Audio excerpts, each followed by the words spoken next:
15 years ago my parents declared me legally dead to steal my money. Now they want to reconcile. This story began over 30 years ago in Germany. I had just turned 16 and was accused of stealing a neighbor's car and wrecking another neighbor's fence with it while running away from the police. I was drunk when the police picked me up, as it was legal to drink in Germany at this age. I proclaimed my innocence but nobody believed me. I was convicted and sentenced to 500 hours of community service because I was unrepentant. My parents used it as a tool to take away my time with my friends. They got the judge to agree that I had to work Friday and Saturday evenings at the THW, which was an organization that provided disaster relief and sometimes soup kitchens. Also, I lost my license for mopeds and could not get a driver's license till 20. In addition, when I finally wanted to get my license I would have to pass a psychological test. Also, I had saved about $5,000 for a car but this was used to pay for damages. Sadly it worked. My friends soon lost interest in me because I was not available to party during the weekend. Also, we were very vehicle-oriented and I was destined to be a pedestrian for 4 years. An uncle of mine, who led the local THW, conveniently lost my timesheets for my community service work which forced me to work there for 14 months. By the time I finished, I had a bit over 900 hours in community service. When I came out, my parents told me they had asked my uncle to keep me there longer so that I would be forced to learn to take responsibility for my actions. They also justified this, saying that they were doing it for my own good and to save me from my friends. However, I finished my hours unrepentant and furious with them for essentially doubling my sentence. When I finished, I was in great shape and did well in school as I lost my friends and had no interest in acquiring new ones after seeing how fickle they were. Focusing on academics was an outlet that was not forced on me by others and I enjoyed it. Then I found out who had actually crashed the car. I told the police and my parents and tried to get my sentence repealed. I tried to have a retrial but failed because my sentence was already served. On top of that, the guy who actually did the deed was sentenced to only 100 hours of community service. At his trial it came out that several people had known it was him, including my parents who made him pay for the damages almost a year ago.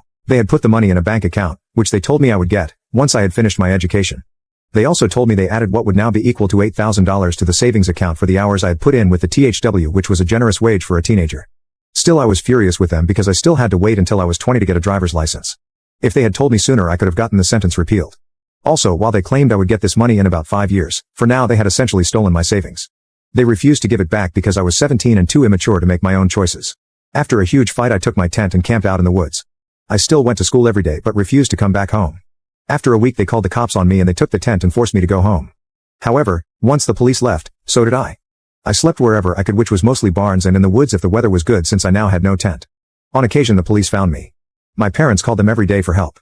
If caught, I would be forced to go home. They'd lock me in a room but I simply waited for school and disappeared after school was out. When I finally turned 18, the police could not force me to go home. I only had half a year left of school so I continued like this. I had no friends because I smelled funny and no interest in getting any friends because I was hurt. I was not going to let anybody close to hurt me again.